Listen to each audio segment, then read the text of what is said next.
see new horizons are opening up new feelings. I feel great in every moment when I see the world around me. It makes me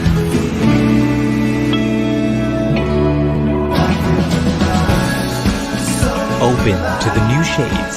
Amazing Thailand. สวัสดีค่ะ Welcome back to TAT webinar once again by the Tourism Authority of Thailand. And today is a good chance for TAT London to be on stage to present you the insight of the UK market under the topic of will the UK consumers demand for Thailand change and how should we respond? So during this 1 hour and a half sessions, we'll have answer to you all that you are curious about. And if you have any questions, you can leave it at the icon on your left-hand side. But if you're watching from smartphone or tablet, the icon of Q&A will be on the top of the screen. And also, today we have a poll for you to participate, so please stay tuned with us. Today we have 3 speakers to be with you. So let's first begin with Kun Jirawadi Kunsap, our Director of TAT London. สวัสดีค่ะ สวัสดีค่ะพี่น้อย And the next speaker, Kun Chris Lee, the Marketing Manager. สวัสดีครับ สวัสดีค่ะคุณ Chris.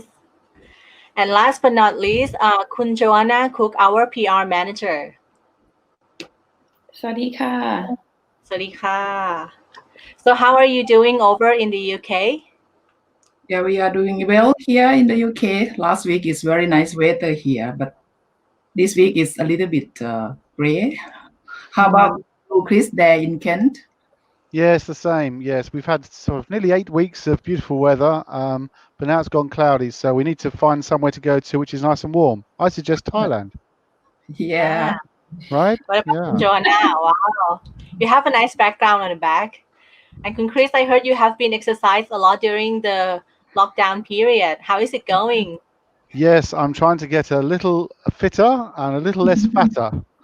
So it's going well so far. Yeah. Okay. Have a hard work to do, so then the healthy is comfort. Yeah. Yeah, that is the most important thing. So, ladies and gentlemen, these 3 will be our speaker of today. So, without any further ado, let's begin with the market insight by Kun Jirawadi, our TAT director for information. Kun Jirawadi, please go ahead. Thank you, Kun Prai. Good afternoon from TAT London today. So my team and I would like to share with you the information that we believe will be beneficial for you with the scientific data as well. We have worked with YouGov to do the quality research to find out the sentimental of the market at the moment.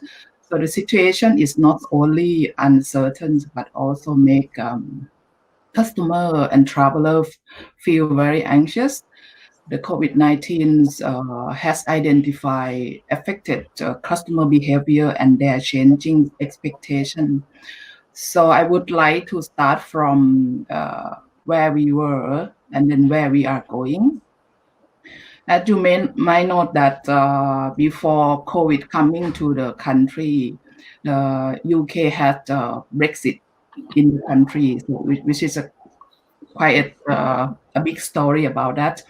And when COVID arrived in the UK in Q1, so the WHO declared the coronavirus outbreak as the public health emergency of the international concern. So this happens just only one day that UK out from the EU on the 31st of January, and Q2 lockdown continue. So we will adjust our marketing plan immediately. So what to stop, what to start. We were keeping the situation, monitoring the situation, and also check, already know about the UK tourist preference. What is our next short-term or our long-term planning? So in Q2, we introduced the stage 1 of our marketing response. stay-at-home campaign with Thai style. It's a social media campaign. We did it during the COVID lockdown at home, and learn at home Thai style. This is the campaign which is very successful in the market at the moment. It's a training campaign. So we got a lot of engagement from the tour operator here in the UK. And next Q3, we will launch the stage 2, the awareness and the inspiration phase of the marketing plan. And by the end, hopefully by the end of the September, we can move to stage 3, the conversions, which is in Q4 and the future, which is we don't know exactly what's going to happen, but we hope that with changing customer behavior, we will continually assess and adapt our conversion approach to our marketing plan. I see. What about the Brexit status of the Brexit now? Yes, if you take a look about a journey of the Brexit is quite long time. So Brexit started back in 2016 with the EU referendum, and Brexit has become a big political issue in the country, and it definitely impacted to the UK economy. So we've been have a very hard time 2 years ago. Also, why the Brexit is still a concern for the UK. So today is COVID-19 pandemic is main challenge ahead.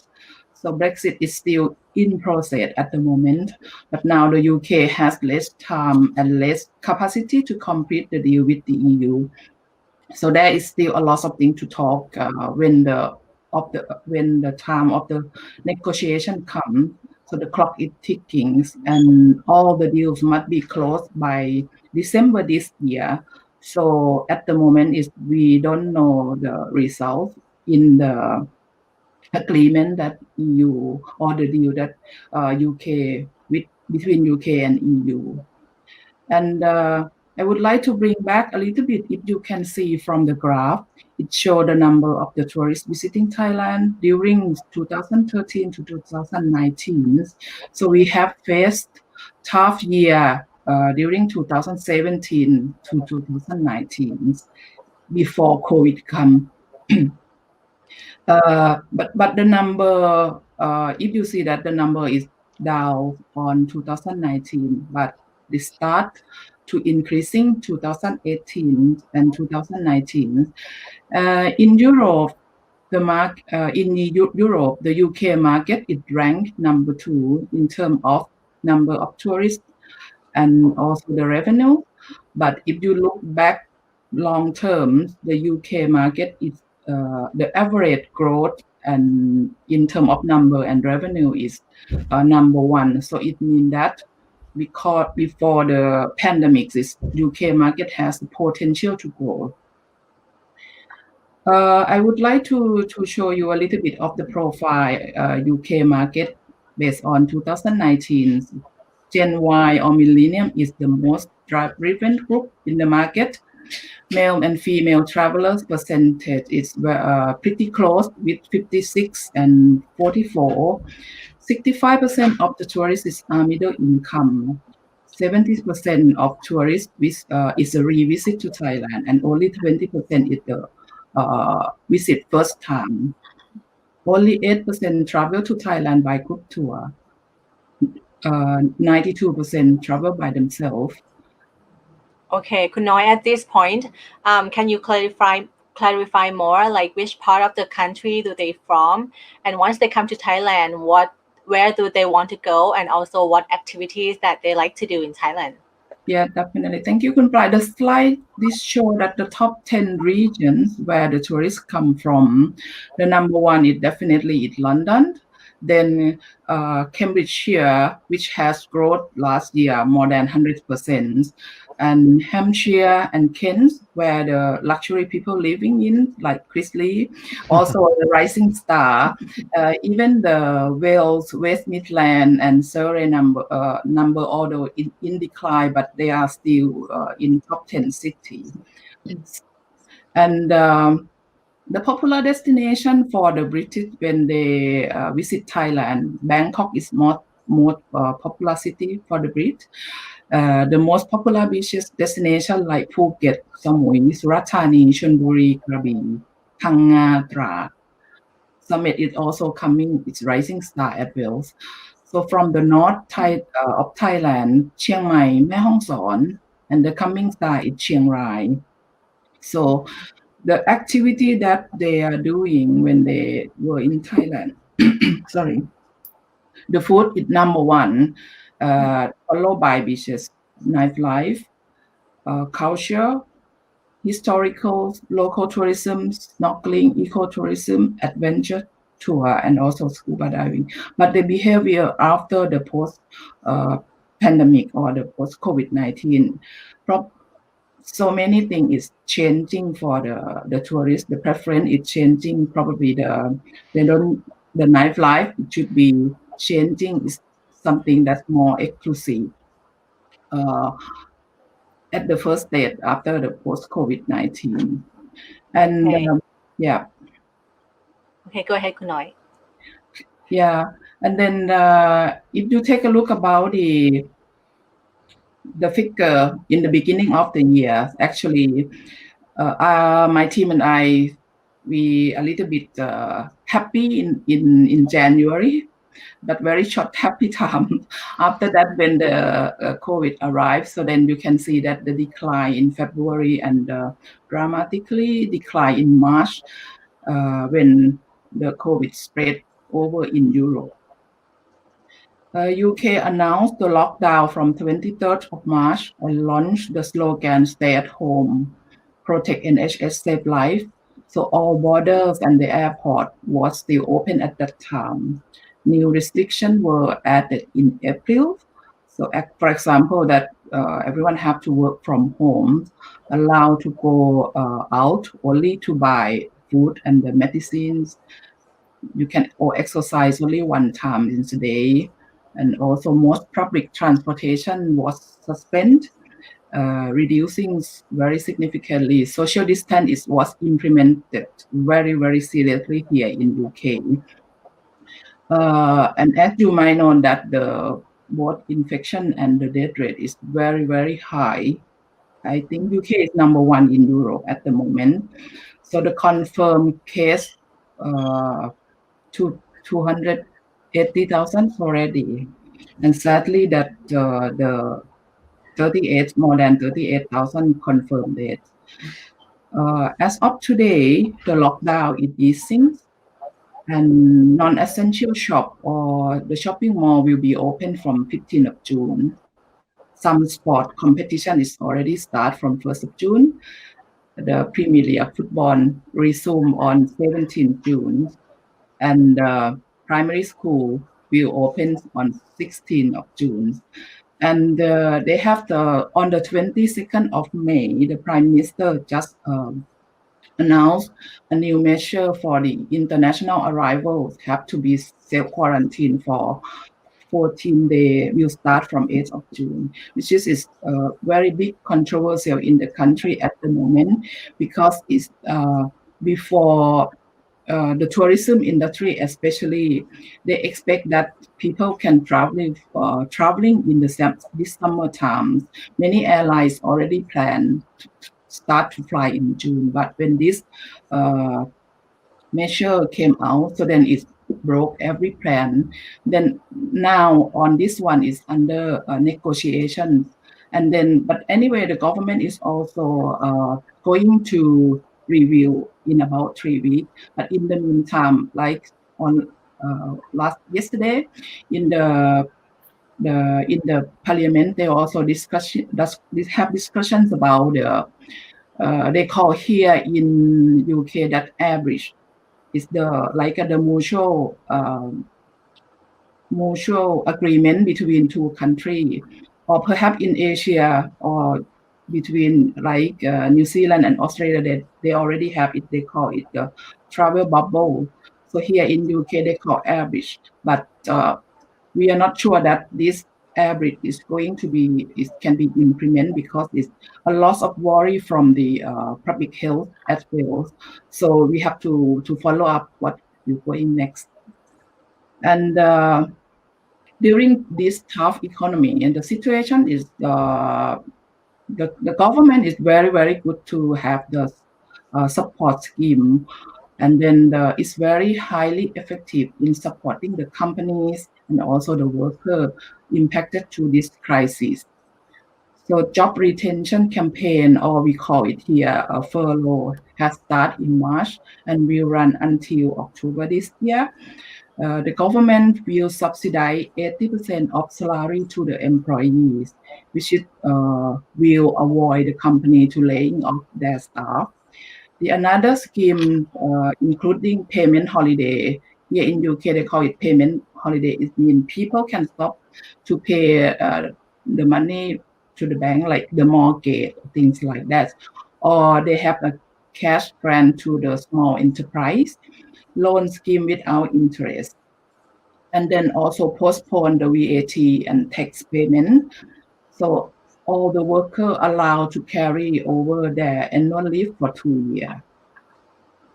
From 1st of June, as I mentioned, that many measures were lifted but the FCO, or the travel advisory, is still against all international travel at the moment, and we are not sure that when they are going to reveal. So let's see and follow. This issue is very important as well. So during the COVID-19 or came and then lockdown period. So I think it's same around the world, that people under lockdown or almost 3 months, so people feel fear, uncertain, people feel worried. So there are so many questions pop up in their mind and so many consideration of the UK traveler. So the question like, when I can travel again, or is there any vaccines, or can I get a health insurance while I traveling, or what health or safety measure is there in place? It is safe to travel long haul, etc.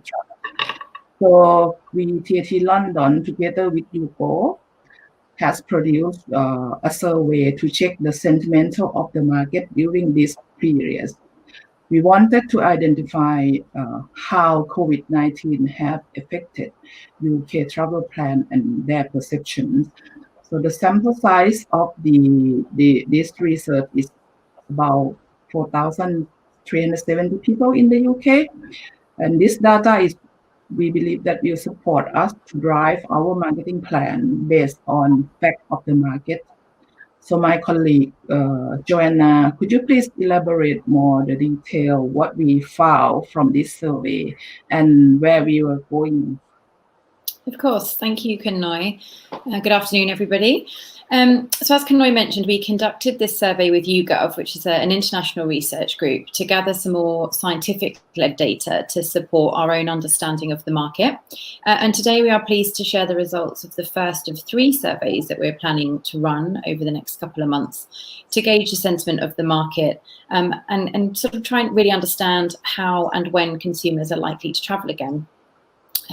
This survey, the results that we show you today, relate to answers from 1,300 UK long-haul travellers specifically. So we wanted to find out, travellers with the propensity to travel long-haul, what they were thinking. So firstly, we wanted to find out if and when consumers are likely to travel long haul. The good news is that 69% of respondents said that they plan to take a long haul trip in the next 18 months, so between now and the end of 2021. So looking in a bit more detail, as you can see, the sort of UK consumers are actually quite evenly spread in their expected return to travel. So if you look at the yellow and green segments, you can see that 22% collectively, so almost a quarter of respondents, are looking to get away over the forthcoming winter sun period, so between October and March. The blue segment shows around 12% are likely to travel from April to June, and we believe this is likely influenced by the Easter holiday, when our Easter break is due to take place. In purple, 14% are set to travel between July to September. So this is likely the family market, because when the kids are off of school, and Gen Z, so the youth market when they're in their breaks with university and college. It's also worth noting that approximately a third of respondents, 31%, said that they have no plans or don't know about long-haul travel just yet. And then we went on to look at the results by social grade. And as you can see, a third, around 32% of ABC1 demographics are likely to travel long haul between now and the 31st of March next year. This was sort of quite reassuring for us, because it sort of supports industry predictions that the luxury market is likely to return first. When we reviewed the results by age group, you can see here that Gen Z, so those who are aged between 18 to 24, they are twice as likely to travel this summer compared to those aged 55 plus. And this reconfirms really that the youth market is sort of less worried about risk, and suggesting that there are still immediate travel opportunities for the youth and gap year markets. We also wanted to find out more specifically why the UK consumer are less likely to travel in the immediate future and over the winter sun period, and gauge sort of how much of an impact coronavirus has actually had. And as you can see here, coronavirus was cited as a barrier to travel for over 50% of respondents. When we break down that 50%, 35% said that they don't feel safe traveling due to COVID. And almost a quarter said it was due to financial reasons or job insecurity as a result of coronavirus. Okay, thank you very much, Joanna. Yeah, you can continue with the Asia. Thank you. So we also wanted to gauge Thailand against our competitors to establish sort of which destinations that consumers in the UK are considering when they are allowed to travel again. For this, we asked two questions. The first, we asked them to think about their travel plans pre-COVID, which is shown in the pink columns. And the second question asked them to think about where they'd like to go post-COVID, after the lockdown, which is shown in the yellow column. So interestingly, industry and media experts here in the UK have all predicted that there will be an increase in demand for UK domestic tourism for the remainder of this year. And as you can see, interest in UK holidays has increased by 9% since the COVID outbreak. So this sort of really confirms the likely travel pattern we're going to see here as friends and family sort of start to reunite again and maybe look at sort of taking domestic breaks and as I say, catching up with friends and family. However, you can see that Asia does remain a popular long-haul choice for the UK market, which is great, alongside USA. So pre-COVID, 35% indicated Asia as their destination of choice. And we've only seen a 10% decrease here in interest in travelling to Asia post the lockdown. So dropping down to just 25%, with America saw a 14% drop in interest. Finally, we wanted to try and understand the specific concerns that consumers might have about travelling post-pandemic. For this question, we asked respondents to tell us their top 3 worries. So as you can see, a huge 70% said they are most worried about the flight itself, so actually being on the aeroplane. Shown in pink, you can see 42% are worried about our UK airports. Less are worried about airports actually in the destination, so actually say arriving into Bangkok, as you can see in yellow, that was just 29%. Only a third are actually concerned about eating out at bars and restaurants though, which is good, you'll see that in red. And only 14% indicated a concern about accommodation and hotels, which you'll see at the top, at the grey segment, which is obviously great news for many of you listening this afternoon. So I appreciate there's quite a lot of data there. So just to quickly summarise, I think overall, myself, Kanoi and Chris, we find the results of this research quite reassuring. The findings indicate a steady return to long-haul travel over the next 18 months, with over 20% likely to travel over the forthcoming winter sun period, which is, of course, Thailand's peak travel season. And there are also immediate opportunities with the luxury and youth markets. And Asia's reputation overall is still very good, with 25% of respondents still considering the region post-COVID, which is a healthy market share. And of course, once travellers have got over their germophobia of flying, they are on the whole have said that they're not overly concerned with health and safety once they're in the destination and at their accommodation. Okay, that is very interesting, the survey and the result that we have shown to the audience. Thank you very much, Kun Johanna, for a quick summary. That was very helpful. And now I think let's take a break to do the poll, number 1 of today. So this one is for the audience. You can vote it. So the question is, will you be implementing new health and safety measures to reassure UK consumers? The easy answer has 2 choices, yes or no. And you can vote your answer by clicking the poll button, which is on the left-hand side of the screen next to the Q&A, and also on the top of the screen. If you are watching from smartphone or tablets, you click it and you vote it for us. Then we'll wait a little bit for the result, and then we'll come back to the result later. So while we're waiting, Kun Chris, would you mind sharing us the information about UK travelers, like which segmentation of UK travelers is likely to book and travel first? Yes, thank you. So as Joe said, that survey that we did with YouthGov was really helpful to reinforce who we should target in terms of who will book first and who will travel first. And again, as Joe said, that's one of 3 surveys. And so we will use these second and third surveys to continually adjust if we need to and evolve our marketing plans to make sure that all our decisions are data-based decisions. So if we look at who will book first, that falls into 2 main groups: the type of holiday that people book, the romantic trips. There could be special occasions. So the sorts of holidays that people are going to book now, but probably for perhaps a year's time. Things like honeymoons, anniversaries, special birthdays. They're the sort of things that people will be comfortable more to book because they're traveling quite a few months in advance. And then, as we saw from that survey again, where the Generation Z, or the 18 to 24-year-olds, were twice as likely as the baby boomers to book first, they're the ones that we will be looking to target. And they break down into sort of 3 types of categories: students, so people who are studying; postgraduates, they've just stopped studying and perhaps going on a gap year; and young professionals, sort of pre-family. So when we look at who will travel first, that's slightly different. So in terms of traveling first, we also saw that from the survey, that 32%, more than the 24%, so the luxury customer is more likely to travel first, probably seeking out a little bit more privacy, a little bit more space. And wellness, will have a great deal of appeal, I think, particularly after all this lockdown that we've all been through. And Generation Z, again, performs well here.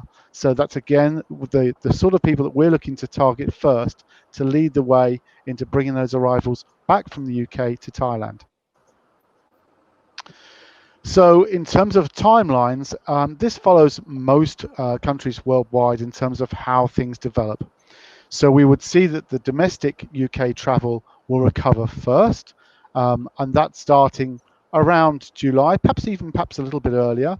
And short-haul Europe, we've seen already several countries in Europe talking about their opening plans and looking to welcome visitors from the UK in July, and those trips to visit friends and families that, again, Joe referred to. In terms of long-haul travel, we think it'll take a little more time. We do think there's a chance that there will be some visitors coming over in July and August, obviously subject to the barriers coming down. But September and onwards is really where we see the numbers coming back. And obviously what's most important is protecting that high season. So what we're really aiming for is to get the numbers going again for Thailand's high season, which runs from October, November, right round to March. And this is supported really by the airlines and when they're up and running again. We've talked to a lot of them and we're starting to, again, these plans are changing almost daily, but we know now that from July, our national carrier is looking to resume flights. We've spoken to people like Finnair, Singapore Airlines, and the Middle East carriers, all now looking to put schedules in from July. So small numbers perhaps from July, but then coming in later and towards our high season, we hope to build those numbers up. Yeah, that is, before we go into the UK recovery plan, let's get back to the result of the poll number 1 of today. So right now we have 15 seconds left to vote for the answers. And if you haven't voted yet, you can do so by clicking the poll button next to the Q&A on your screen. Let me repeat the question. So the question is, will you be implementing a new health and safety measures to reassure UK consumers?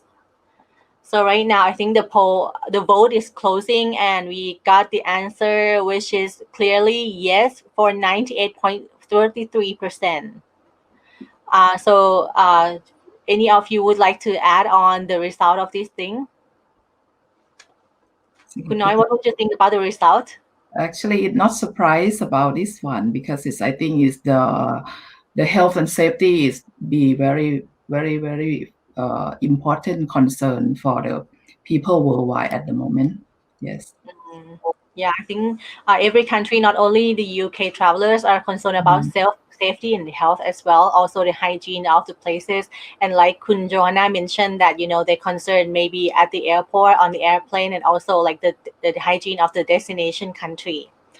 So let's move on to the information regarding the UK recovery plan stage 1. So Kun Johanna, can you please update us what the TAT London have been doing in terms of marketing since the UK lockdown, and also once the travel ban happened? Of course, with pleasure.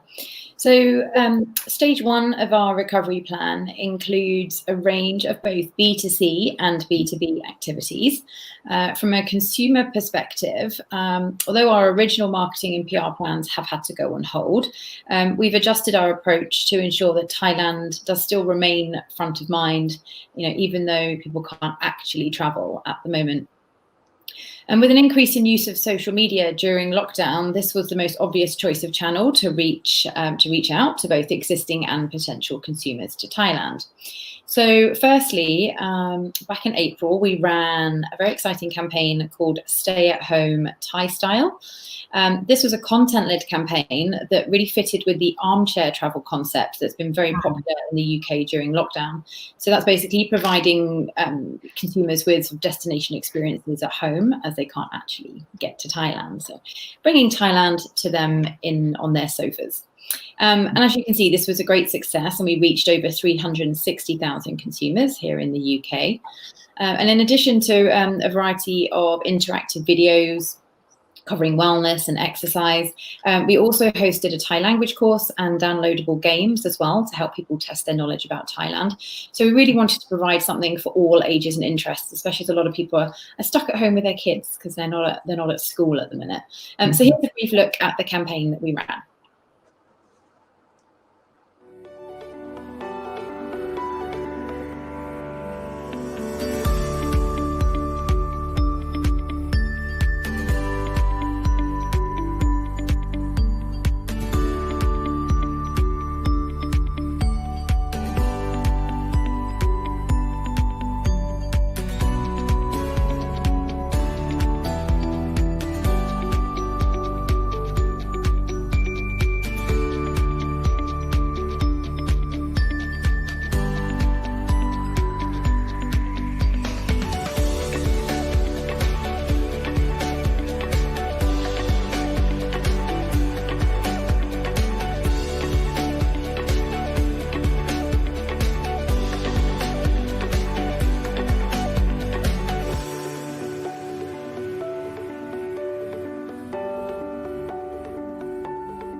Actually, the My Taiwan was one of the most popular videos viewed. So there's a lot of people looking to get fitter during lockdown, which is great.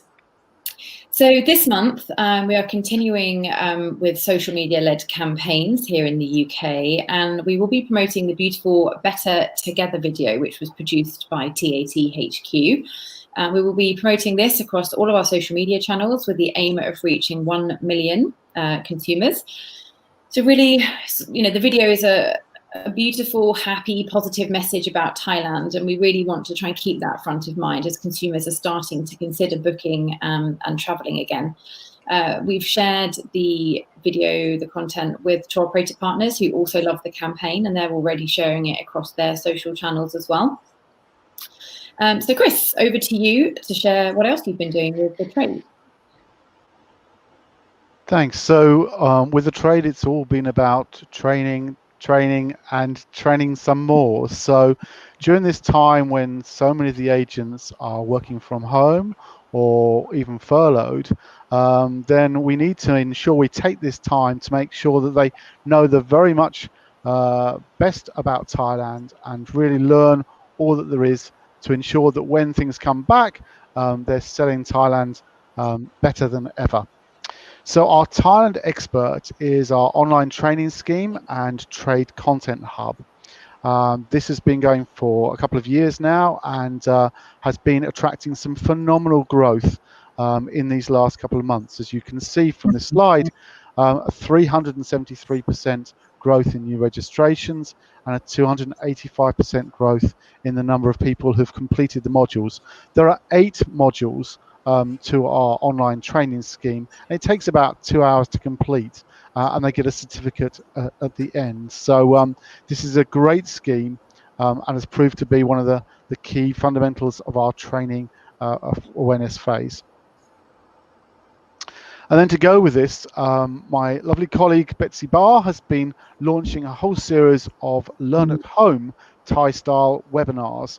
We will have completed 10 webinars by the end of this month, and just one of these webinars attracted over 12,000 views in 5 days. It's a live Thailand training. It's promoted through our own database and through trade advertising, has been a great success, again ensuring that we get all those key messages across to make sure Thailand's sold at its best when the UK customer is ready to book. And I must commend to all of you, for those of you that haven't already signed up, our Thailand Tourism Virtual Market, which has been launched by our head office. This is a virtual contracting platform. It is there to replace the TTM, our Thailand Travel Mart, which we miss so much. And we're looking to target about 30 buyers to register from the UK and Ireland. I'm sure we're going to get a lot more than that, actually. It's proving to be very popular. And invitations have been sent out just last week to all those UK and Ireland tour operators. So for all you hotels or DMCs out there, please, if you haven't already done so, do sign up to our virtual mart.tourismthailand.org. Okay. So, Kun Joanna, after you've been implementing like all the campaigns, and also Kun Chris is doing like a trade campaigns to educate all the travel agents, and also for the UK recovery plan stage 2 to create awareness and inspiration. What would you do about this?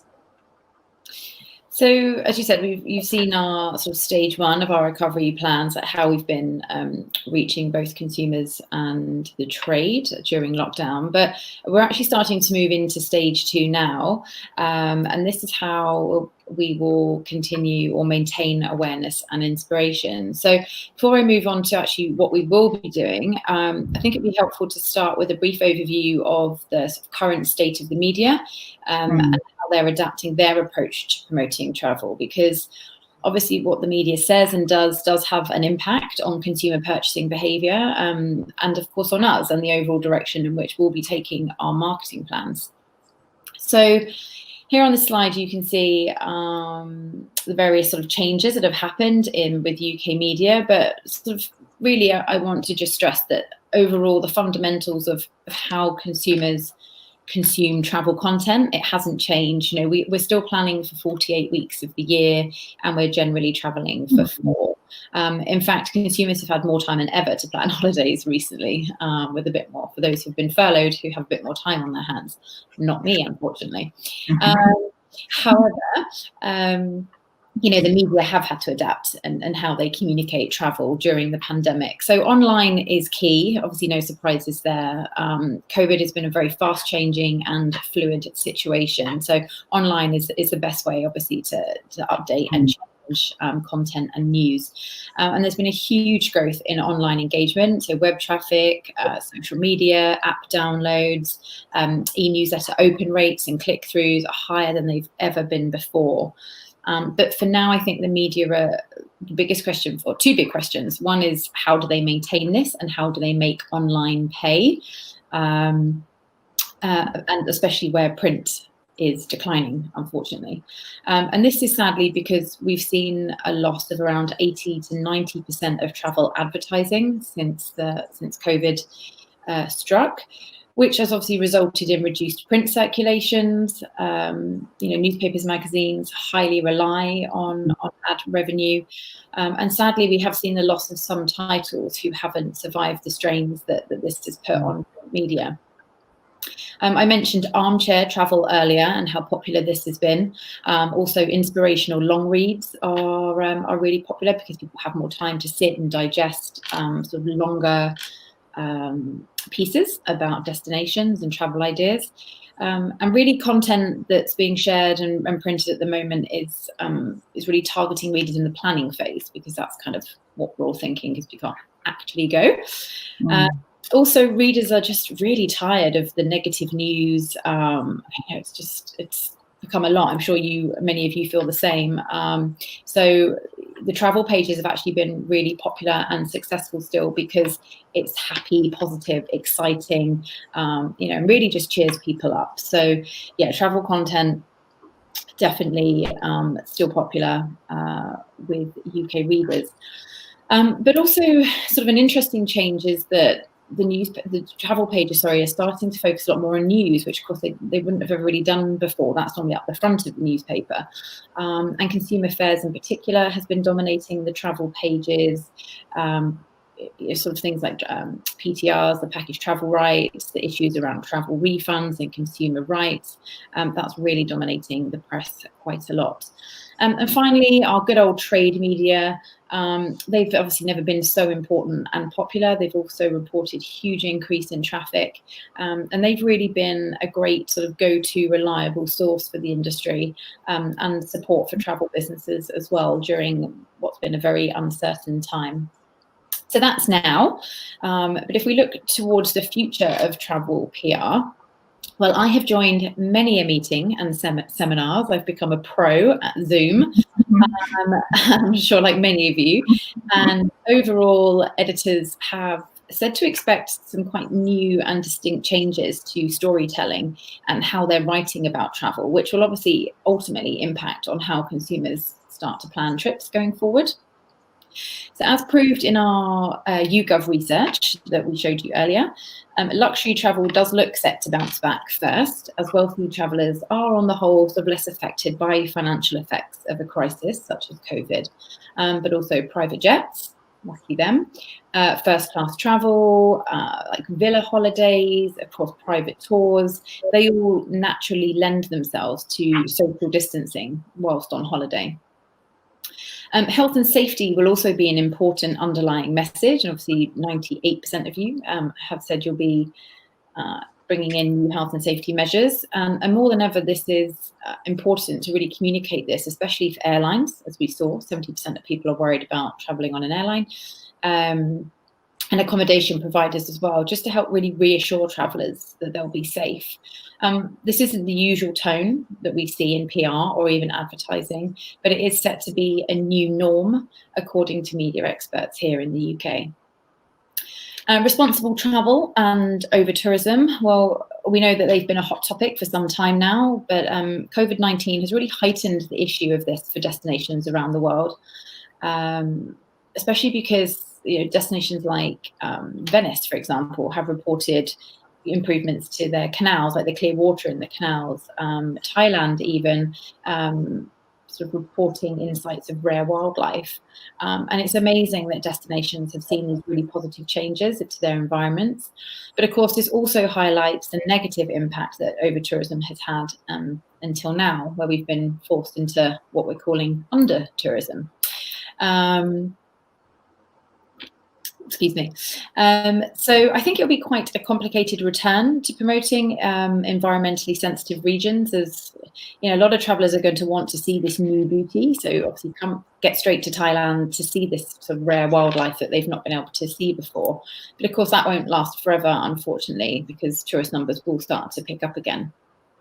On the other hand, of course, Thailand with its own elephant tourism industry, if you think of African safaris, their sort of industry is really suffering, and we really need the tourism to return to help save animal welfare too. So yeah, quite a complicated return.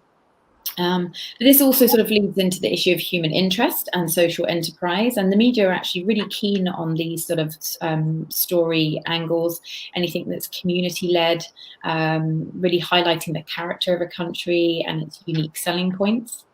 And they also really want to start driving consumers to take more slow and meaningful trips.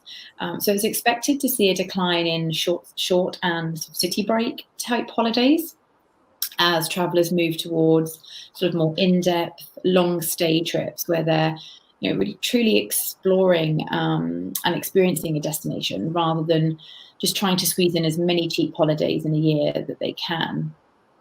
I think lockdown, for many of us, myself included, has been a much needed time to sort of really pause and reflect. And for many of us, I think it is widely hoped, many of us in the industry, I should say, is sort of, it's widely hoped that consumers have had this time to really consider their bucket list destinations, and that they will move to just focusing on 1 or 2 big trips a year. So whether that's to a new destination or even revisiting places that they've been to before, but they only really felt like they touched the surface of it on a previous visit. So really going back and exploring Thailand, for example, in much greater depth. So these are the angles that editors have suggested that they will be focusing on going forward, as they see sort of post-COVID really as a chance to influence consumer attitudes towards travel.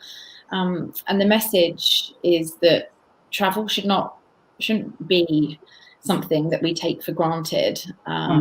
But an experience and a privilege that we truly respect and treasure. I have to say that, Kanoi, I can hear agreeing. I'm sure I know Chris does as well, and certainly myself. And I would be inclined to agree with this, but, with the best will in the world, I really do hope that we see such positive changes going forward. So what does all this mean for our recovery plans? Well, we are working on 4 sort of big brand awareness campaigns between now and the end of the year. And each of these are really responding to the changes in consumer travel behaviour that I've just touched on. So firstly, launching next month in July, we will be holding our 12th. Can't believe it's been going for 12 years. That makes me feel really old. But 12 years, our Responsible Thailand Awards. And this year we are partnering with Wanderlust magazine and also the iconic National Geographic magazine to promote the awards and all the amazing achievements that Thailand has seen as a responsible tourism destination. Last year, the campaign reached 45,000 readers, which is incredible. Obviously set to be more this year with the new Nat Geo partnership. And we had over 330 nominations, which was just incredible again. And it sort of just really actually goes to show how aware and engaged the UK consumers are with responsible travel, but they can nominate that many businesses in Thailand. So we really want to encourage you today to visit the website that you can see there on the bottom of the slide, to have a look and see if any of these 7 categories appeal or apply to you. You might want to nominate your own business or nominate someone else in the industry that you think is doing a fantastic with responsible and sustainable travel. And this will be announced towards the end of the year. So please do check out the website. Also in July, we will be launching a luxury-focused campaign with the UK's largest travel membership website. I'm sure many of you have heard of it. It's called Secret Escapes. And they have a huge database of 16 million in the UK, which we will be targeting. Now, this campaign will centre around content creation. As you can see, an example of a previous video they've done. And we'll be using this content across our Fan Club Thailand channel, so website and social media, generating new photography and video. And Secret Escapes will be using it on their website and across their channels as well to promote Thailand to initially first-timers with a Lux for Less message. Campaign will launch with a pre-promotion teaser video, which is being edited together at the moment, and that's using footage of Thailand now, and they are sourcing that from our partners in Thailand already. And this will be to help boost consumer confidence that Thailand is ready to welcome tourists again. And then we'll run a second part, which is a competition for 2 very lucky winners to visit Thailand around, so hopefully in Q3 this year. The experience will be filmed, and then this will be used alongside tactical sales offers to help drive sales sort of end of Q3 and into Q4. We also have 2 TV opportunities in progress, and we're hoping that both of these will travel in Q3 as soon as Thailand is open, and obviously the FCO hears their advice, with a view to those programmes airing in Q4. So in the UK, we are working with 2 very glamorous TV presenters, Laura and Hayley, known on Sky and the key channels here. And we are working on a 2-part campaign. We are creating new video and photo content, actually, for Fan Club Thailand channels. Again, so we're going to have loads of new fantastic content for us to use going forward. And also a dedicated Thailand TV series, which will have 3 episodes, and that will appear on Spotlight TV, which is a very popular Sky and Freeview music channel. It's one of the top 3 music channels in the UK. Spotlight TV will allow us to reach over 5 million viewers, which is a fantastic reach, and that's in particular targeting our core demographic of 55 plus. And the supporting sort of social media and press activity that we'll get using the girls' celebrity influencer status will help us to target a younger demographic as well. So this ticks 2 boxes for us. And the TV show will cover a variety of niches, from luxury and wellness to culture, Muay Thai, food, just to really showcase Thailand's variety. And finally, not forgetting our friends across the pond in Ireland, we are working with the lovely Elaine Crowley. She presents her own daytime TV talk show on Virgin Media, which is really popular with a young female audience. And this campaign will focus on health and wellness. And the idea that we're working on with Elaine is for her and her celebrity friends to head out to Thailand and enjoy a relaxing sort of self-care retreat, really experiencing the variety of health and wellness and spa options that Thailand offers and is so famous for, and sort of just watch them sort of focusing on their mental and physical health, obviously post-COVID and the lockdown. And similar to this project with Laura and Hayley, as well as the TV exposure that we've got, Thailand will also really benefit from the social media and sort of press coverage because of the celebrity status of the presenters that we're working with. So that's everything, all our exciting campaigns in the UK to reach consumers. Wow, that was very interesting, and a lot of campaign that we've been running, not just only in the UK, but also in the Ireland, that trying to attract them, and hopefully they will come back after the COVID-19. So now let's take a break a little bit with the poll number 2. So yeah, it's time for all of you, the audience, to be voting all the questions. So the question is, what will your main focus be when you relaunch your marketing? What will be your main focus when you relaunch your marketing? So we want to hear from you. We have 4 choices for you to vote. So discounting a lower price point, add value, for example, free upgrades, or operating at a lower capacity to facilitate social distancing or health and safety and comfort of the guests. So 4 choices for you to vote, and the poll button or the vote button will be on the left-hand side of your screen next to the Q&A. But if you're watching from smartphone or tablets, it will be on the top. Right now, it's available to vote. Let's vote for this one. We want to hear from you. So while we're waiting for the result of the vote, let's get back to our presentation on the UK Recovery Plan Stage 3. So, Chris, what is the strategy plan that you have on the Stage 3? Thank you. So obviously we've had our first stage of keeping Thailand in the mindset with our stay-at-home campaign and with all our learning and education from the trade. We've then gone on to hopefully raise that awareness and inspire the customer. So now it's about converting those bookings. So stage 3. So when we look at timelines for the conversion of marketing, there are several key factors clearly. One, how and when the UK market comes out of lockdown. And we're coming out pretty quickly now. Things are changing, and they are changing quite quickly. When does the UK Foreign Office advice change, allowing international travel? Yes, as Kanjuravadi said, that the 14-day quarantine is being implemented from the 8th of June. But we believe that actually by the end of the month, this could be altered. We know there are discussions going on to create an alternative to this to ensure that travellers can travel to and from without that quarantine. So that's what we're really looking for. And then from Thailand, of course, we want to know when Thailand is happy to receive the international travellers and happy to receive us Brits. And also what conditions, if any, are going to be put in place for those arrivals. So these are the sort of things that we don't know yet, but we're going to have to, again, continually watch the data, see what's happening and adapt accordingly. And then obviously once those borders are all open, what, if any, delay could we expect before those customers will look to book again? So TAT London has put together a recovery plan based on 3 different scenarios.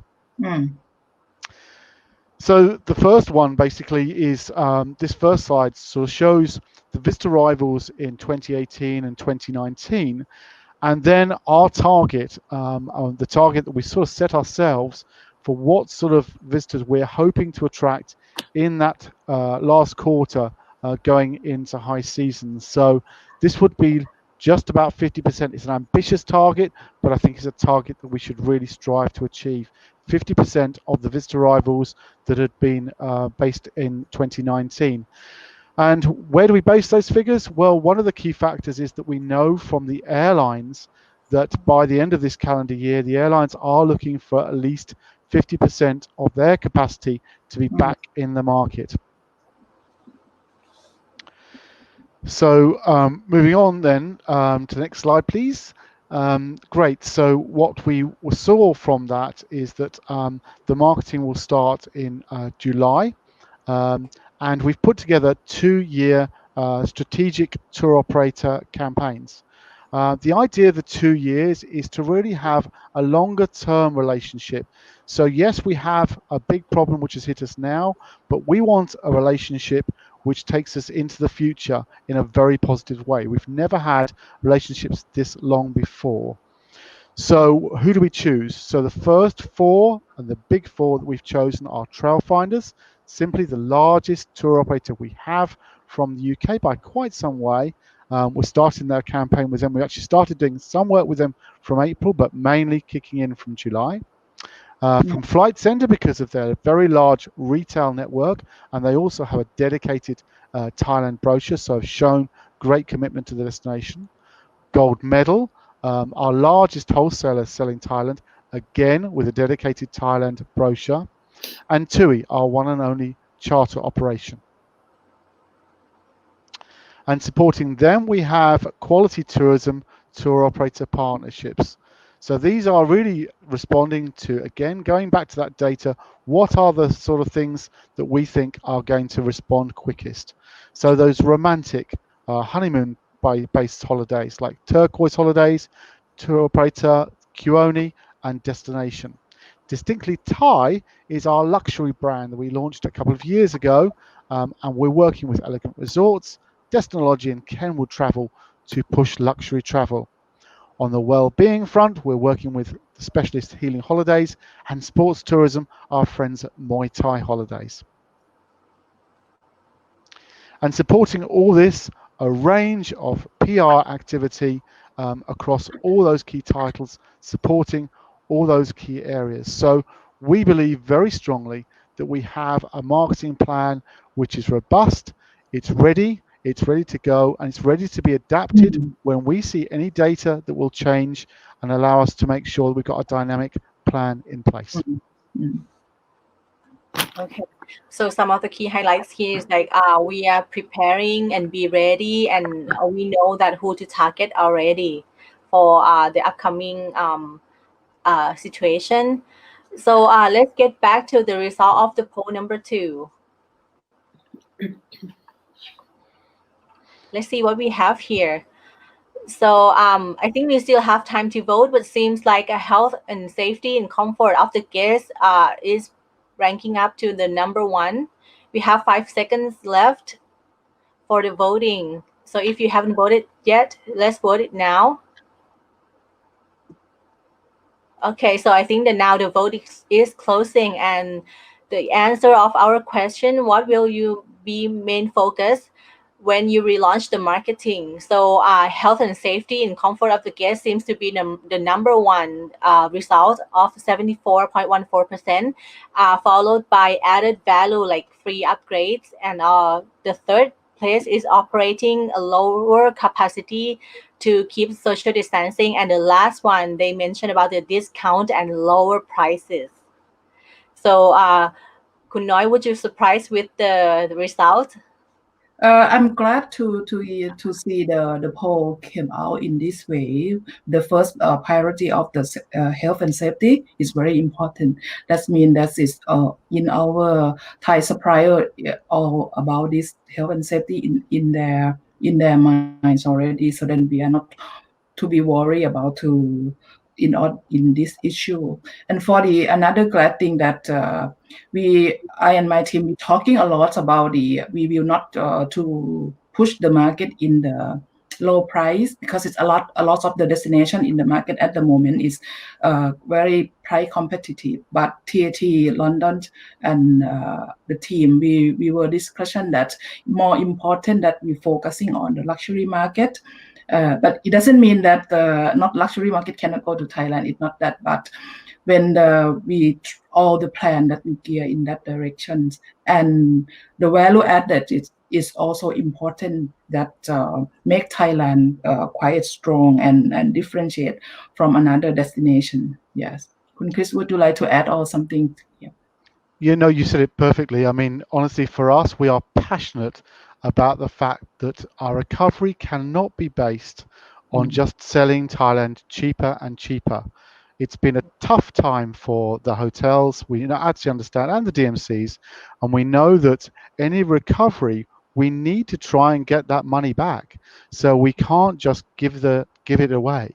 And I would say that I know that certain tour operators will put some pressure on to bring out silly deals, and we understand that.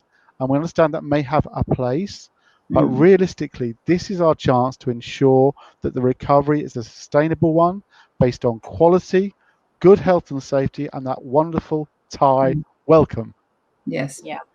I totally agree with you, Chris, that all the things that you mentioned will be the last longer and more sustained than discount and lower price. So now I think we have come to the last part of the presentation before we go into Q&A with the poll, the last poll of today, the poll number 3.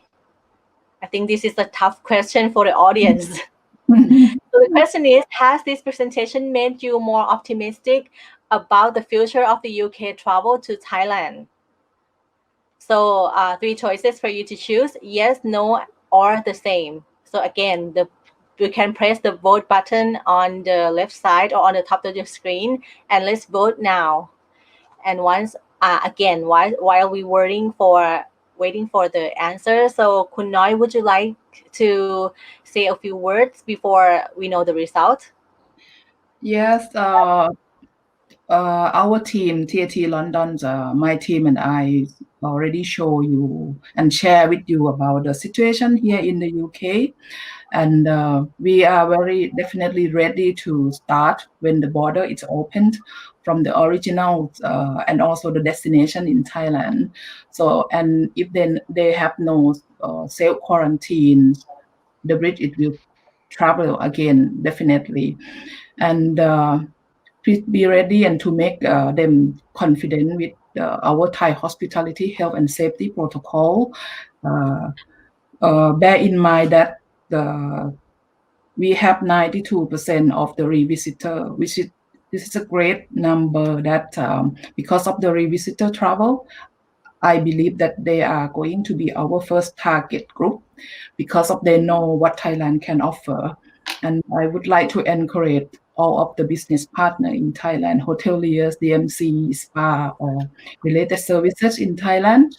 We have to fight together and we should continue to plan for the future and even faster in order to recovery from this impact from the COVID-19 when the government opened the border for us. And strong networks and the relationships are always important in the tourism industry, regardless of the social distancing. Digital marketing is the most efficiency platform and minimizing the time and budget. So be ready for the next normal, and both back office and front line. I think is we have to adjust it in any ways.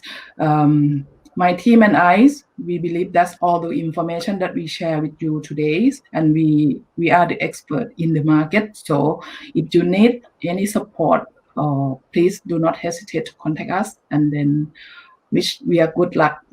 Thank you. Thank you very much, Kun Noi. Can I just add on not only like the information that we have presented during this presentation, but also afterward, if you have any questions, I think our team in London is more than happy to help you. So before we moving on to the Q&A, let's get back to the result of the poll number 3. Okay. We haven't finished the vote yet, so 15 seconds left for the vote. And so far, yeah, people think that our information is very useful, and they have optimistic about the future of UK travel. Correct. So now the vote is closed, and clearly, yeah, that people think that yes, yeah, they have optimistic about the future of UK travel to Thailand. And the second one, they said same, and 6% said no. How you feel, Joe? I'm happy. That's good. Yeah, that's good. Yeah. So I think our team, not just only you, but our team is very optimistic about the UK market as well. That we are very promising that they will come back to the market once the COVID-19 has gone. I think that's all for the information for today. Let's move on to the Q&A session. So if you have any questions during this presentation, and if you haven't submitted yet, you can do so by clicking the Q&A icon on your left side or on the top of your screen. So yeah, let's first begin with the Q&A. Seems like we have a lot of questions in the line, but let's first begin with first one. Are you planning to do a LGBT marketing program again following the success of Go Thai Be Free? Chris, you are the expert for the Chris? Thank you. Yeah, well, look, Go Thai Be Free was launched by our friends in the States. Yes. It's an American campaign initially, but has been adopted globally with that fantastic website. Certainly, LGBT is a sector which we are still very committed to, not surprisingly from me.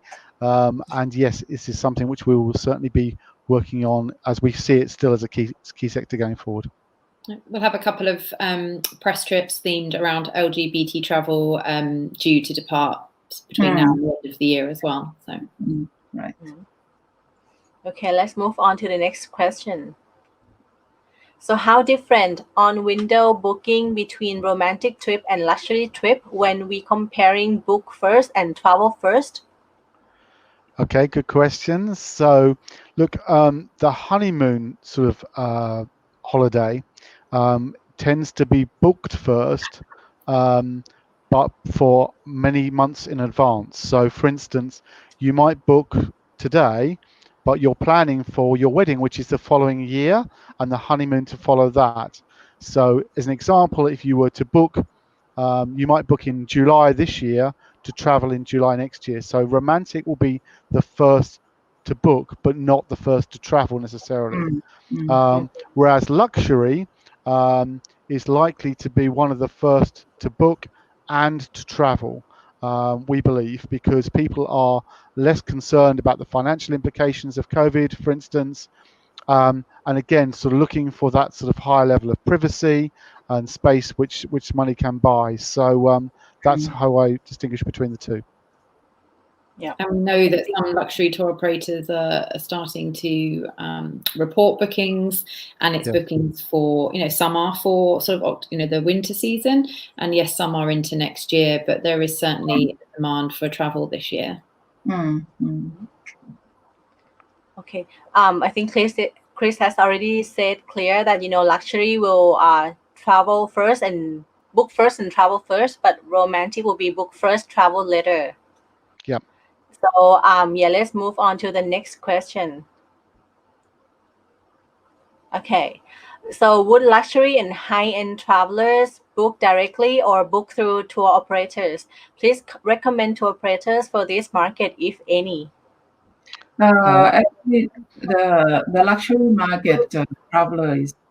If you see that from the presentation that we even classify the tour operator in each segmentation, because the good thing of the UK market that you don't need to stick on only the big tour operators, but they have small tour operator which is they're focusing on. For example, they had a lot of the luxury tour operator, which is, I think you can say from the presentation. I don't need to mention it here. And even health and wellness, they also have the specific luxury, the tour operator for this segment as well. And mostly of the luxury people, when they're traveling, they book through the tour operator because of they want to make sure that all prepare in the proper or meet their demanding. So, would you like to add anything up? That's good. I mean, when we say tour operators, it's tour operators and luxury agents as well. That these high-end customers. You tend to find that some luxury travel agents have some very, very top spending clients with them. So yeah, we work with both. If anybody wants to email us, we're happy to send you a list of the luxury tour operators that there are in the UK.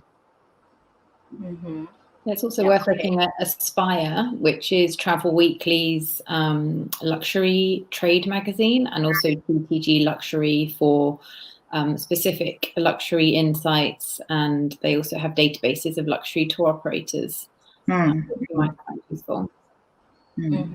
Yeah, that will be very useful for our audience. Next question. Realistically and honestly, how confident is the panel that guests from the UK and Ireland will return to Thailand in 2021 and will be by low season? Okay. I think I want to start by saying, look, we are still targeting to try and get customers to come back this year. So that's the first thing I want to say. So we're not just hoping that they'll come back next year, but they'll come back in the fourth quarter of this year. Not in the same numbers, but definitely that's our first target. In terms of 2021, look, yeah, they'll come back. I still think it won't be at the same levels as 2019, but I don't think it helps much to sort of guess. We prefer to make most of our decisions on data rather than than guesswork. So all I can Right. tell you is we can push really hard to ensure that we get the maximum performance. Right. Yeah. Right. I think we've seen, like when you review Google searches, Thailand is certainly sort of one of the top search destinations in Google. I saw a press release come out from TUI just a few days ago, who had run some research amongst their customers, and Thailand was in the top 10 for this year, and various other tour operators as well that either the team has spoken to or we've seen their news coming out in the trade press. I think Thailand on the whole is in the top 10 searches, so it is absolutely a destination that is on the consumer's mind. So yeah, that fills us with confidence. I think it realistic is also mostly it depends on the situation it will be coming, which is we don't know, but we just ready to push the button when everything back to normal. So yeah. I think at this point we have to keep an eye close on the situation, also in the UK and also both Thailand. And once both borders are open, and then I think we are ready to to support and bring back the tourists back to Thailand. I mean, Thailand handled the situation very well. Has had a much lower number of cases and deaths compared to a lot of destinations. So obviously that is a very positive message if consumers are thinking about which destinations are perceived as safe. Yeah. Yeah, I think. Yeah, Go at the ahead. moment, that's Chris Lee and also Joanna. We're talking about this. People from UK are very, very interesting to have the vacation in Thailand, but we are not sure that they are going to the border to welcome the British, by the way. So have to wait and see. Yes. Yeah, of course. Let's move to the next question. So which booking channel they UK consumers book? Is it through OTAs or tour operators? This is a good question, and it's not necessarily a simple answer, because what actually happens these days is that a lot of customers will book with tour operators, but tour operators will often use OTAs to actually book their hotel bookings. So when we see that the amount of bookings coming through to hotels from OTAs, some of that's coming actually from travel agents through to tour operators through to OTAs. I still think OTAs, obviously, they've grown so significantly in terms of their volume in the past. So there's no reason to say that wouldn't necessarily change. But again, at the moment, there's no data to indicate whether that will change. And so I wouldn't want to speculate. Mm-hmm. How many percent right now, like OTA and tour operators, that they are booking from? Well, that's the problem, I think, is that people often say, oh, well, it's this percentage of OTAs. But what you've got to understand is, where is that booking coming from? So often the booking might come from the consumer buying through a tour operator who actually uses an OTA to then contract the hotel. So it isn't quite as simple as to say what percentage is one or the other. Okay. Okay, let's move on to the next question. Okay. Do you think that the travel consumer laws or rights will change as a result of COVID? So if you think that would affect hotels or line sales? This is a difficult one. My honest answer is I hope so. I think one thing that's happened, and the thing that's really probably upset myself and most of us along this rate has been this terrible problem about refunds and the money not coming back from the airlines to the tour operators, from the tour operators to the hotels, and where in all that the consumer feels protected. So the current system hasn't really coped very well with the scale of what's happened as of COVID. So I think we will have to see a new approach going forward. And whilst, of course, I want to see the consumer protected, I do hope from the bottom of my heart that we'll get more protection for our hotel partners in terms of the way they're looked after. Yep. And Joanna, you have anything to add on?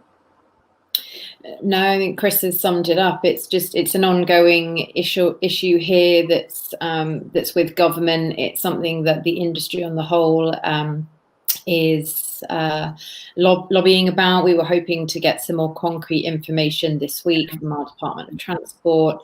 But yeah, it's still up in the air, unfortunately, as to what will happen and what, again, even if sort of airlines or operators are issuing credit notes at the moment, are they protected by ATOL? So yeah, it's an ongoing issue. But again, if anybody who wants to keep on top of that, follow the likes of travelweekly.co.uk or TTG. They've been amazing at covering such news. Okay, thanks, Kun Joanna. So let's move on to the next question. We have a lot of questions. Like we have a lot. So next question. Future plan of key tour operators in the UK in view of forward booking on hands, brochure catalog production and publication date, pricing and offers. There's quite a few questions in here, really. There's more than one, isn't there? So the first question in terms of forward bookings in hand. So obviously the tour operators are continually working to try and rebook customers who may, for instance, have say booked for May, and if obviously they can't travel in May, encouraging customers to book later on in the year, and that's an ongoing process. And there's quite a lot of bookings that tour operators are still dealing with that, and that will obviously continue until the borders open.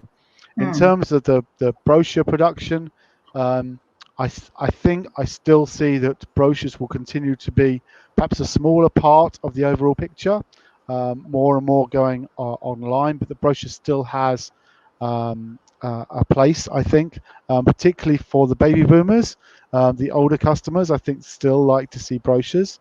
In terms of when they're going to come out and the pricing and offers, all I can say is that, again, for me personally, I understand the temptation that tour operators will ask for cheap, but I believe that the way that we're going to continue to recover for Thailand has to be based on a quality approach, not just cheap prices. That's not sustainable.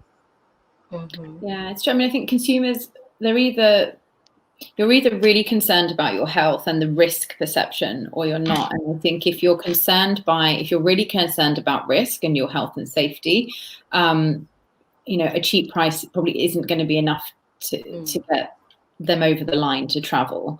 And then for those who aren't as concerned, who are a bit more risk-free, certainly the younger generation, I think if you really want to go on holiday, you're going to find the money to do it. So yeah, absolutely concur with the boss and Chris that dropping the prices is not the best way forward. It's also worth noting that travel agents are allowed to open their doors again from the 15th of June.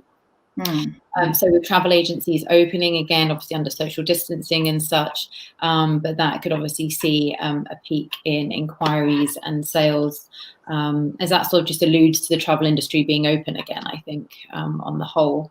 And in sort of terms of pricing and well, not such, it's more booking terms and conditions. I've seen a lot of tour operators have really obviously had to review that, and I have taking a much more flexitarian approach, and obviously having to allow a lot more flexibility with cancellations within a much tighter time period, obviously, because COVID has thrown up the issue of anything can happen and getting money back. So I think you'll probably see from tour operators a demand for much more flexible booking terms and conditions.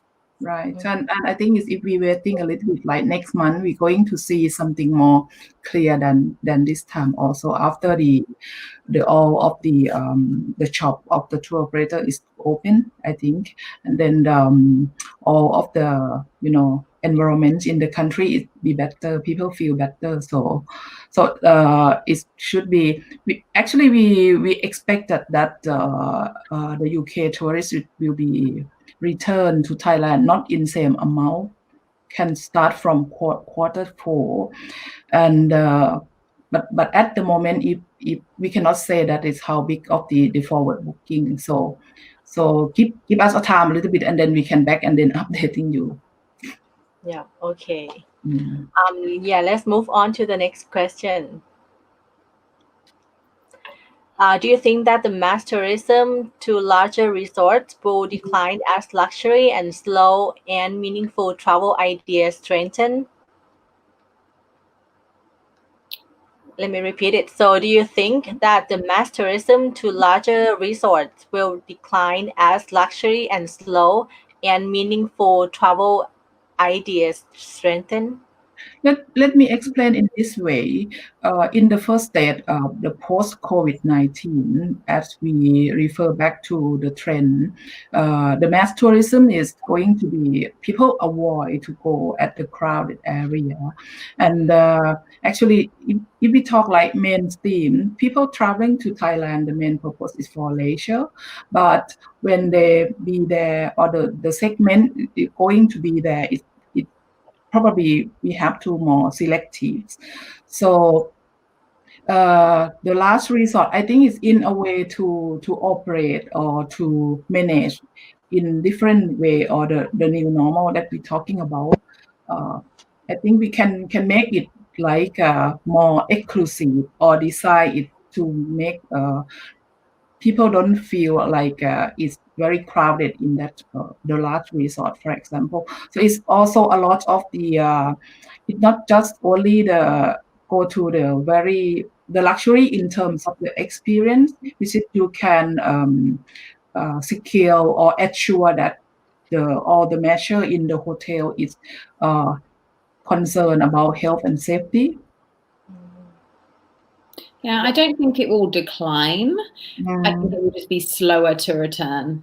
That's all. So I wouldn't worry about that. I just think it would take some time to come back. Just we're going to be seeing smaller numbers initially, and the overall tone is that yes, they'll want sort of socially distanced holidays and be able to feel they're not in big crowds. I really think it's just it's a bit of a chicken and egg situation, isn't it? Again, obviously the media will have an influence going forward, depending on as countries start to open up and Brits start to travel more, and we start to get reports back about their holiday experiences, and that's covered in the press.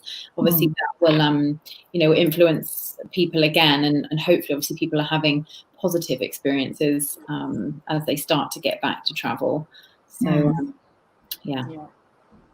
That might make people less worried about traveling again. Exactly.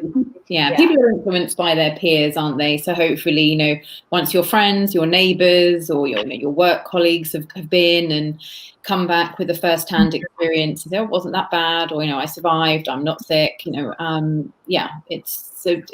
probably more of a slow burn than to disappear altogether. Right. Yeah, I totally agree with that. So let's move on to the next question. I think we have a few times left and also a few questions left.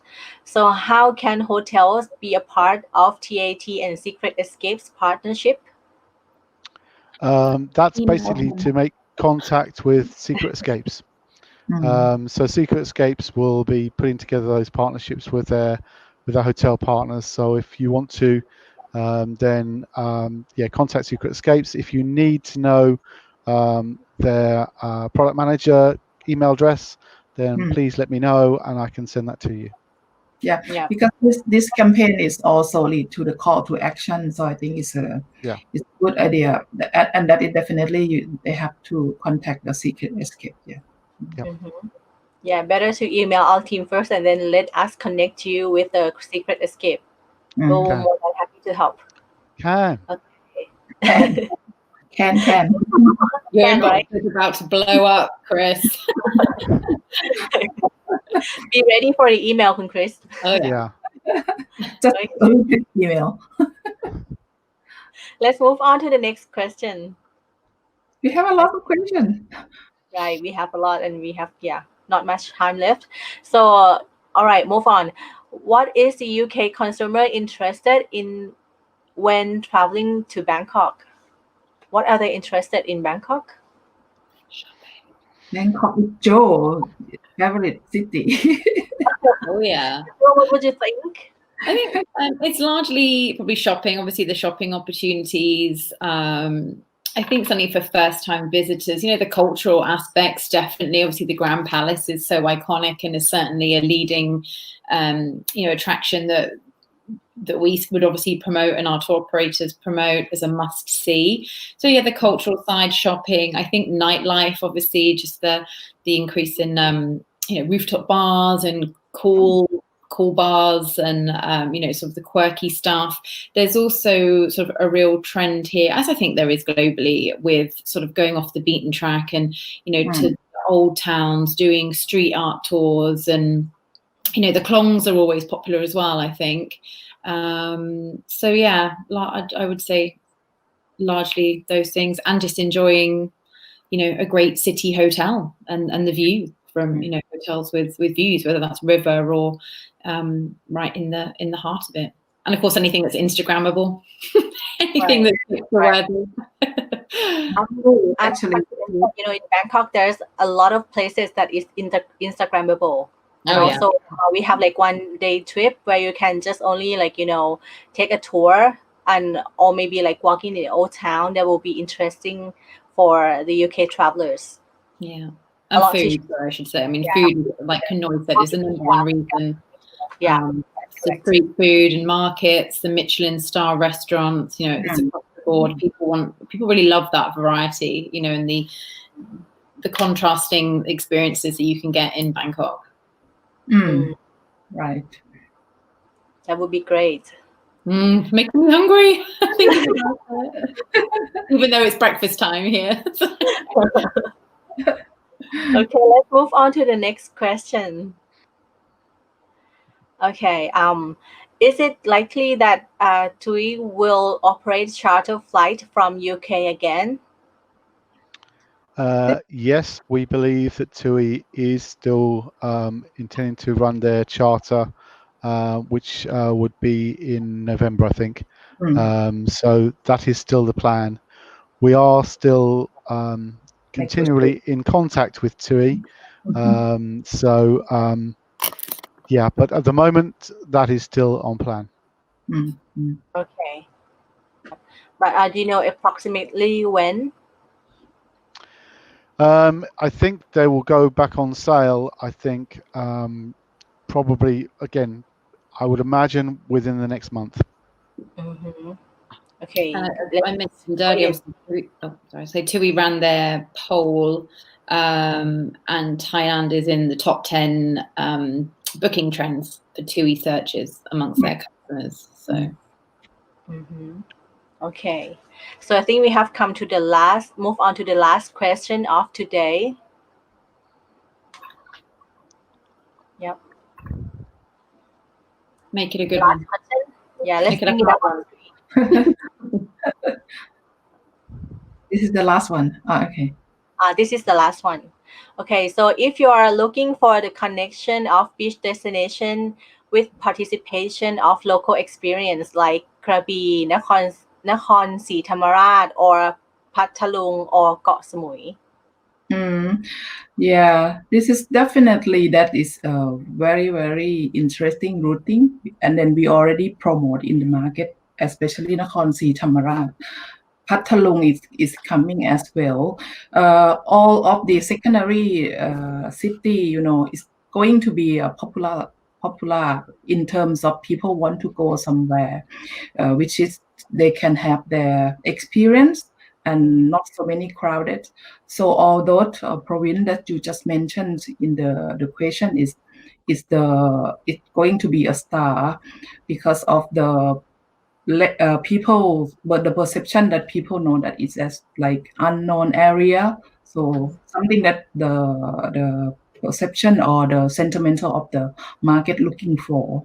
So it's potentially to promote more. We did Nakhon Si Thammarat, Koh Samui definitely is the main and the top 10 destination. Krabi is also in the top 10 destination. But how to create the routing and combine the destination and put more like a local experience. So which is very interesting in this area. Yeah.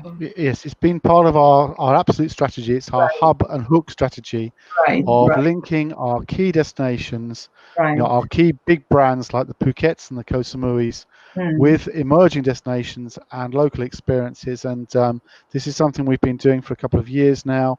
And if anything, COVID-19's made this strategy even more important, and I think got more of a chance of being successful. Okay. There's certainly a demand from it from the media perspective, with this new trend of, consumers wanting to get away from the crowds, and these sorts of destinations lend themselves quite well. And I think, it works well for Thailand because it's a well enough established or well-known country that people feel fairly confident in, but with the option to travel to a lesser known place within it, rather than somebody taking going off to the Himalayas or something, which is really sort of out there. So yeah, I think we have quite an exciting opportunity to really promote these secondary destinations through the media, and the ongoing great work that Chris and Betsy are doing with the trade. So yeah, that might be a good chance, to put a spotlight on our emerging destinations in Thailand. Yeah, there's definitely a demand for it. So yeah. Okay, I think that was all the questions for today, and we have come to the final word of the presentation already. So thank you all the audience for watching us and being with us today, and you can watch us again later by clicking the same URL and also using the same access code. And also evaluation form means a lot to us, so let us know your feedback by clicking the evaluation icon on the next to the Q&A icon as well. And also today, thank you all the speakers today, Kun Jirawadi, Kun Chris, and also Kun Joanna for being with us today. It's been a very pleasure to have you, and also your information is very useful to our audience. As you know, we have run the poll, and it's clearly said that our information is very useful. And also just for a reminder that tomorrow's session will be about the Latin America travel behaviors post-COVID-19 by TAT Los Angeles office. So stay tuned with TAT webinar. And for today, thank you and สวัสดีค่ะ thank you. Bye.